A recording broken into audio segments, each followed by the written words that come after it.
So let's talk about a skill that honestly can be a total game changer in pretty much any field: persuasion. But, we're not just talking about winning arguments here. We're digging into the real art of making a genuine connection with people. But okay, let's just get this out of the way right now. When you hear the word persuasion, does a little part of you think manipulation? Trickery? It's a totally fair question. And the answer? Well, it's everything. So let's tackle it head on. And this is where it gets super clear. On the one hand, you've got manipulation. That's all about pressure, it's about selfish gain. But then, on the other hand, there's true persuasion, which is built on motivation and, this is key, mutual benefit. The difference isn't just a word, it's the entire mindset. It's fundamental. So what does real persuasion actually look like? Well, it's all about presenting your ideas in a way that really connects with what the other person genuinely needs and values. So you're not trying to force your view on them, you're trying to find that common ground. All right, so that's the what. But what about the how? How do we actually put this into practice? Well, lucky for us, we can turn to a really powerful framework for this, a kind of toolkit for influence developed by Dr. Robert Cialdini. Cialdini found there are these 6 universal principles that are just incredibly powerful. First up is reciprocity. You know that feeling when someone does you a favor and you just feel like you owe them one back? That's it. Think of a free sample.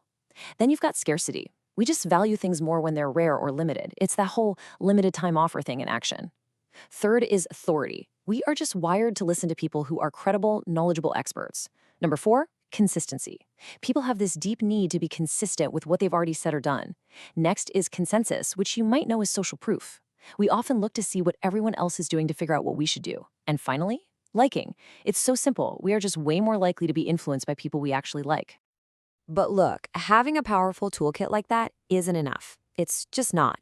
You also need a compass to guide you because, let's be real, these tools can be used for good or for not so good. And this is where ethics become absolutely critical. And here's the absolute truth of it. You might get a quick win by bending the truth or exaggerating a little, but it's such a hollow victory, Because what you're really doing is trading a short-term gain for long-term trust. And that trust is literally your most valuable asset. When you lay it all out like this, the two paths couldn't be more different. Ethical persuasion?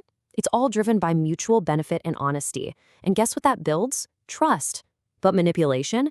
It's driven by selfishness and deceit. And it only ever leads to one place: destroying that trust. So, if you want to make sure you're always on the right path, you just build your entire approach on these 3 pillars: honesty in your message, clarity in how you communicate, and a real, genuine focus on creating a mutual benefit for everyone involved. Okay, so let's bring this all together. We've got the toolkit and we've got the compass. So what's the big takeaway here? How do we get that powerful combination of strategy and integrity to work together? It really all boils down to this one simple, powerful idea. Your goal isn't to pressure someone into saying yes. It's to make them feel genuinely helped. Because when people feel that you have their best interests at heart, they won't just agree with you, they'll become your biggest champions. And that, right there, is the ultimate lesson.